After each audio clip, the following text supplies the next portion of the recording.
My foster parents thought I was just another weak kid in the system, not knowing I was an undercover CPS operative. I arrived at the Harper house with a fake black eye, greasy hair, and a trash bag of thrift store clothes that smelled of stale smoke. My caseworker, Melissa, knocked on their neat suburban door while I stayed hunched behind her, playing the part of a terrified 12-year-old perfectly. In reality, I was 18, the youngest operative the agency had ever sent.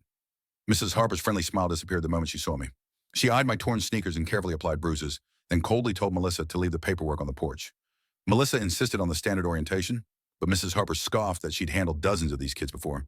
She blocked Melissa from shaking my hand goodbye, dousing her own hands in sanitizer and muttering about disease risk. She grabbed my bag at arm's length and shoved it toward the basement door. "Your room's down there," she said, "not a bedroom.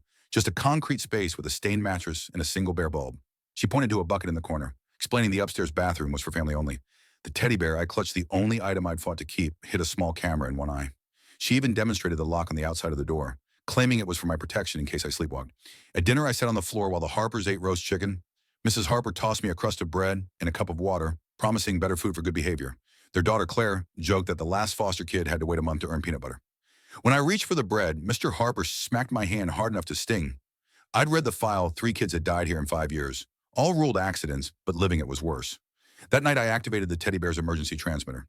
Every sound fed straight to CPS. By day 3, Mrs. Harper decided I smelled.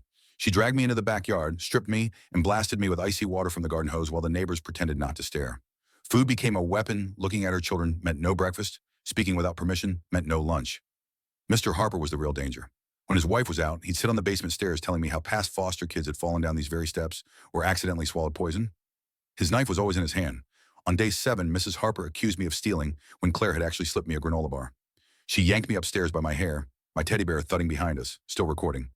For 6 hours, she made me stand in the kitchen corner, slamming pots when I swayed. The kids ate ice cream and laughed every time I flinched. When I collapsed, Mr. Harper twisted my arm and whispered, "You'll be gone before the next batch of kids shows up one way or another." Then came the sirens. Through the small basement window, I saw police cars and a CPS van pulling up. Someone had finally called.